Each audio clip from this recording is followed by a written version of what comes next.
Hello மக்களே, டிஎன்பிஎஸ்சிலேருந்து நேற்று group 4 எக்ஸாமுக்கான registration number எல்லா கேண்டிடேட்டுக்குமே ஜென்ரேட் பண்ணிட்டாங்க. மேக்ஸிமம் பேருக்கு உங்களுக்கு வந்துட்டா அப்படின்னு சொல்லி செக் பண்ணிக்கோங்க. ஏன்னா இந்த ரெஜிஸ்ட்ரேஷன் நம்பர் வச்சு தான் ஹால் டிக்கெட் டவுன்லோட் பண்ணுறதா இருக்கட்டும், எக்ஸாம் எழுதுறதா இருக்கட்டும், ரிசல்ட் பார்க்குறதா இருக்கட்டும், எல்லாமே ரெஜிஸ்ட்ரேஷன் நம்பர் வச்சு தான் பண்ணுற மாதிரி இருக்கும். உங்களுக்கு ஜென்ரேட் ஆகிட்டான்றத கமெண்ட்ஸில் சொல்லுங்கள், இல்லைனாலும் அதை மென்ஷன் பண்ணுங்கள். அப்ளிகேஷனில் ஏதாவது ப்ராப்ளம் இருந்து அப்ளிகேஷன் ரிஜெக்ட் ஆனால் மட்டும்தான் ரெஜிஸ்ட்ரேஷன் நம்பர் ஜென்ரேட் ஆகாமல் இருக்கும். இப்போ அதை எப்படி பார்க்குறது அப்படின்னு சொல்லி பார்த்துருவோம். டிஎன்பிஎஸ்சியோட வெப்சைட் ஓப்பன் பண்ணிக்கோங்க. உங்களோட ஃபோனில் கூட பார்த்துக்கலாம். இந்த இடத்துல அப்ளை ஆன்லைன் அப்படின்னு சொல்லியிருக்கோம். அந்த அப்ளை ஆன்லைனில் கிளிக் பண்ணிக்கோங்க. டிஎன்பிஎஸ்சின்னு சொல்லி கூகுள் அடித்தாலே ஃபஸ்ட்டு வெப்சைட்டே டிஎன்பிஎஸ்சியோட அஃபீஷியல் வெப்சைட் தான் வரும். அந்த அப்ளை ஆன்லைனை கொடுத்ததுக்கப்புறம் பார்த்தீங்கன்னாக்கா இன்னொரு பேஜ் ஓப்பன் ஆகும். அதில் இந்த நிரந்தர பதிவு விவரங்கள் அப்படின்னு சொல்லியிருக்கோம். அதை கிளிக் பண்ணிக்கோங்க. உங்களோட ஓடிஆர் பேஜ் அதில் போனீங்கன்னாக்கா இந்த மாதிரி புதிய பதிவு செய்ய விளைவோர், ஏற்கனவே பதிவு செய்தோர்னு இருக்கும். அதில் ஏற்கனவே பதிவு செய்தோர் உள்நுழைய அப்படின்னு சொல்லி இதை கிளிக் பண்ணிக்கோங்க. இதை கிளிக் பண்ணிங்கனாக்கா உங்களோட லாகின் ஐடி பாஸ்வேர்டு கேட்கும். நீங்கள் டிஎன்பிஎஸ்சிக்கு அப்ளை பண்ணுறப்போ ஒரு லாகின் ஐடி பாஸ்வேர்டு ஜென்ரேட் பண்ணியிருப்பீங்க. அந்த லாகின் ஐடி பாஸ்வேர்டை கொடுத்து இங்கே என்ன நம்பர் இருக்கோ அதை கால்குலேட் பண்ணி இதில் போட்டுருங்க. போட்டுட்டு சமர்ப்பி அப்படின்னு சொல்லி கொடுத்தீங்கன்னாக்கா உங்களோட ஓடிஆர் பேஜுக்குள்ளே போயிடும். இதுதான் உங்களோட கேண்டிடேட் டேஷ்போர்ட். இதில் இந்த அப்ளிகேஷன் ஹிஸ்ட்ரி அப்படின்னு சொல்லியிருக்கோம். அந்த அப்ளிகேஷன் ஹிஸ்ட்ரியை கிளிக் பண்ணிக்கோங்க. இந்த மாதிரி நீங்கள் அப்ளை பண்ண எக்ஸாம் எல்லாமே காட்டும். அதில் இந்த இடத்துல combine civil service examination group 4 2024 இருக்கும். அந்த இடத்துல ரெஜிஸ்ட்ரேஷன் நம்பர் அப்படின்ற இடத்துல ரெஜிஸ்ட்ரேஷன் நம்பர் இருக்கும். இந்த நம்பர் ஜென்ரேட் ஆகிட்டா அப்படின்னு சொல்லி பாருங்கள். சப்போஸ் ஜென்ரேட் ஆகலைன்னா இன்னும் N to be ஜென்ரேட்டர்னு சொல்லி இந்த மாதிரி இருக்கும். இதுக்கு முன்னாடி நீங்கள் அப்ளை பண்ணவுடனே பார்த்தீங்கன்னா இந்த மாதிரி N to be ஜென்ரேட்டர் தான் இருக்கும். இப்போ அதோட ரெஜிஸ்ட்ரேஷன் நம்பர் மேக்ஸிமம் க்ரியேட் ஆகிருக்கும். எல்லாருக்குமே க்ரியேட் ஆகிருக்குன்னு தான் சொல்லியிருக்காங்க. உங்களுக்கு வந்துட்டா அப்படின்னு சொல்லி பாருங்கள். இந்த நம்பரை வச்சு தான் உங்களோட எக்ஸாம் ஹால் டிக்கெட் டவுன்லோட் பண்ணுறது, எக்ஸாம் எழுதுறது எல்லாமே பண்ண முடியும். எக்ஸாம் கிட்ட வந்துட்டோம். எப்படி ஒரு 10-11 நாளில் ஹால் டிக்கெட் ரிலீஸ் பண்ணுவாங்க. கரெக்டாக பார்த்தீங்கன்னாக்கா 30 இல்லைனா 31ஆம் தேதி ஹால் டிக்கெட் வந்துடும். மேக்ஸிமம் இந்த தேதியில் ரிலீஸ் பண்ணிடுவாங்க. ஒரு 10 நாளைக்கு முன்னாடி வந்தவுடனே எப்படி டவுன்லோட் பண்ணுறதுன்னு சொல்லி நம்ம சேனல்லே சொல்லுவோம். அதை பார்த்து நீங்களே டவுன்லோட் பண்ணிக்கலாம். தொடர்ந்து டிஎன்பிஎஸ்சி பற்றின அப்டேட்ஸை தெரிஞ்சுக்க மறக்காமல் நம்ம சேனலையும் சப்ஸ்கிரைப் பண்ணி வச்சுக்கோங்க.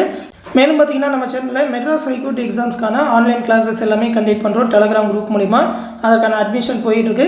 28ஆம் தேதியிலேருந்து முதல் டெஸ்ட் ஸ்டார்ட் ஆகுது. ஆல்ரெடி மே 15ஆம் தேதியே பார்த்தீங்கன்னா பேட்ச் ஸ்டார்ட் பண்ணிட்டோம். ஸ்டூடெண்ட்ஸ் எல்லாருமே ஜாயின் பண்ணிட்டாங்க. நீங்களும் ஜாயின் பண்ணணுன்னாக்கா சீக்கிரமாக ஜாயின் பண்ணிக்கோங்க. இதிலே பார்த்தீங்கன்னா ஒரு 35 தேர்வுகள், எல்லா சிலபஸுமே கவர் ஆகிற மாதிரி தேர்வுகள் கண்டக்ட் பண்ணுவோம். அந்த தேர்வுகள் கேட்குற மேக்ஸ் ரீசனிங்கான எக்ஸ்ப்ளனேஷன் வீடியோஸ், அது மட்டும் இல்லாமல் எல்லா சிலபஸ்க்குமான ஸ்டடி மெட்டீரியலும் நாமளே கொடுத்துருவோம். பிடிஎஃபாகவே கொடுத்துருவோம். ஒன்லைனர் பிடிஎஃபாகவே இருக்கும். நீங்கள் அதை டவுன்லோட் பண்ணி படிச்சுக்கலாம். மேக்ஸ் ரீசனிங்கான video classes, complete video classes provide பண்ணுவோம். ப்ரீவியஸ் இயர் கொஸ்டின் பேப்பர்ஸ், அது மட்டும் இல்லாமல் லாஸ்ட் 1 இயர்க்கான கரண்ட் அஃபேர் பிடிஎஃப் எல்லாமே கொடுத்துருவோம். மெட்டீரியலாக நீங்கள் வேறு எங்கேயுமே தேட தேவையில்லை. இதை மட்டும் படித்தாலே போதும். அதற்கான ஃபீஸ் ஸ்ட்ரக்சர் எல்லாமே இந்த பிடிஎஃப்பில் கொடுத்துருக்குறோம். ஜாயின் பண்ண விருப்பம் இருக்கிறவங்க ஜாயின் பண்ணிக்கோங்க. ஆஃபர் ப்ரைஸ் வேணும்னு நினைக்கிறவங்க இந்த 8903302290 அப்படின்ற வாட்ஸ்அப் நம்பருக்கு மெசேஜ் பண்ணுங்கள். Madras high court recommend, TNPSC, railway எல்லாத்துக்குமான கிளாஸுமே கண்டக்ட் பண்ணுறோம். நீங்கள் எந்த பேட்சில் ஜாயின் பண்ணணும்னு சொல்லி இந்த நம்பருக்கு மெசேஜ் பண்ணுங்கள். அவங்க ஜாயின் பண்ணி விடுவாங்க. ஃபீஸும் இந்த நம்பருக்கே நீங்கள் பே பண்ணலாம். கூகுள் பே மூலமாகவே பே பண்ணிடலாம். பே பண்ணிவிட்டு அது ஒரு ஸ்க்ரீன்ஷாட் எடுத்து சென்ட் பண்ணிங்கனாக்கா அவங்க அந்த டெலகிராம் பேட்சில் ஜாயின் பண்ணி விட்டுருவாங்க. பேட்ச் பற்றின எந்த டவுட்னாலும் இந்த 8903302290 வாட்ஸ்அப் நம்பர்லேயே கேட்டு தெரிஞ்சுக்கோங்க. இந்த பிடிஎஃப் இந்த வீடியோ கீழே டிஸ்கிரிப்ஷனில் கொடுத்துருக்கேன். இந்த டெஸ்ட் பேட்ச் பற்றி ஃபுல்லாக ஆல்ரெடி வீடியோ போட்டிருக்கோம். இந்த கிளிக் ஹியரை ப்ரெஸ் பண்ணி நீங்கள் அந்த வீடியோவை பார்த்து தெரிஞ்சுக்கலாம். டெஸ்ட் பேட்ச் பற்றி ஃபுல்லாக தெரிஞ்சுக்கிட்டே ஜாயின் பண்ணிக்கோங்க. அந்த டெஸ்ட் ஷெடியூல் எல்லாமே இதில் கொடுத்துருக்கோம். அதோட மெட்டீரியல் எல்லாமே எப்படி இருக்கணும் ஆல்ரெடி சொல்லியிருக்கோம். டிஎன்பிஎஸ்சிக்குமே இதே மாதிரி மெட்டீரியல் ப்ரொவைட் பண்ணியிருக்கோம். டிஎன்பிஎஸ்சி பேட்சுமே கண்டக்ட் பண்ணிகிட்டு இருக்கோம். அந்த மெட்டீரியல் ஒன்றுமே ஒவ்வொரு சப்ஜெக்ட்டுக்குமே என்னென்ன ரேட் அப்படின்னு சொல்லி இதில் பிடிஎஃப் கொடுத்துருக்கோம்.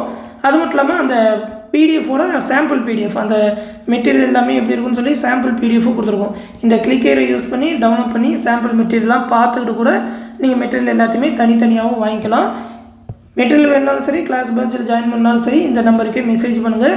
இந்த விஷயத்தை உங்கள் ஃப்ரெண்ட்ஸ் அண்ட் ஃபேமிலி மெம்பர்ஸ்க்கும் சொல்லுங்கள். டேட்டு கம்மியாக இருக்குன்றதுனால சீக்கிரமாக ஜாயின் பண்ணிக்கோங்க. தொடர்ந்து அப்டேட்ஸை தெரிஞ்சுக்க மறக்காமல் நம்ம சேனலோட இணைஞ்சிருங்க. அடுத்த வீடியோவில் சந்திப்போம். நன்றி.